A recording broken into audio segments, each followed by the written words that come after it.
Target केलं होतं. सध्याची आलेली आकडेवारी पाहता कितपत आज 21 तारखेला नागपूर रामटेकमध्ये मतदान पूर्ण जोश आणि जोशमध्ये चालू झालेलं आहे आणि अर्ली ट्रेंड बघता जवळपास 10% मतदान झालेलं आहे आणि आमची अपेक्षा आहे की अजून हे मतदान वाढणार आहे.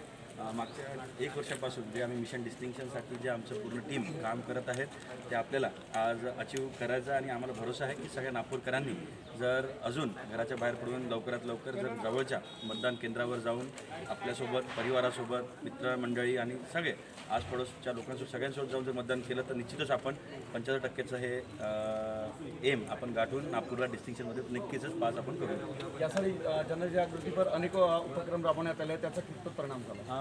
याच्यामध्ये जे आमचे स्वीप ॲक्टिव्हिटीज होतात त्याच्यामध्ये मोठ्या डिस्ट्रिक्ट लेवलच्या इव्हेंटपासून बूथ लेवलपर्यंत सगळ्या प्रकारचे आपण त्याच्यामध्ये इव्हेंट्स घेतलेले आहे आणि सगळ्या घटकांचा याच्यामध्ये समावेश आहे. Right from young voters, transgenders, senior citizen, PWD सगळ्यांचा सहभाग आहे आणि त्यांना प्रतिनिधी म्हणून आम्ही आज जे वोटिंग होणार आहे काही सेंटर्सला आम्ही स्पेशल सेंटर्स करत आहोत. त्याच्यामध्ये काही रेनबो सेंटर आहे, त्याच्यामध्ये ट्रान्सजेंडर वोटिंग होणार आहे, काही महिला प्रधान आहे, काही PWD, काही यंग वोटर. अशा प्रकारे आम्ही थीम बेस्ड वोटिंग सेंटरसुद्धा उघडलेलं आहे जेणेकरून मतदार जेव्हा येईल त्यांना एक आगळावेगळा एक्सपिरियन्स भेटावं हे प्रशासनाची इच्छा आहे. प्रशासनानं ध्येय ठेवलं 75% आणि ज्याप्रमाणे लढाई असते शेवटच्या क्षणापर्यंत लढाई ती चालू असते.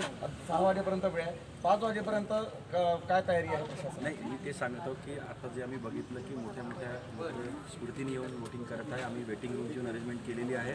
दुपारची आणि संध्याकाळची वाट न बघता लवकर जर घरातून पडून आपण वोट केलं आपण लवकर वोट करून आपण घरी परतू शकता. त्यामुळे पण आमचं वोटिंग संध्याकाळी 6 वाजतापर्यंत सुरू राहील आणि 6 वाजायला जेवढेही लोक तिथं मतदान करण्याला येईल त्या सगळ्यांना आम्ही रिसिप्ट देऊन चिठ्ठ्या देऊन सगळ्यांचं आम्ही मतदान करून घेऊ जेणेकरून कोणीच मतदानापासून वंचित राहणार नाही. ज्येष्ठ नागरिकांमध्ये तरुणांचा उत्साह पाहायला मिळतो, पण तरुण नाही दिसत आहे. काय आवाहन करायचं? नाही, तरुणांना आम्ही आवाहन केलं. जवळपास 1.25 लाख तरुण वोटर्स आपल्या यादीमध्ये आहेत. सगळे येईल.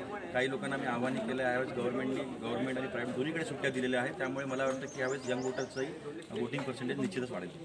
थँक्यू.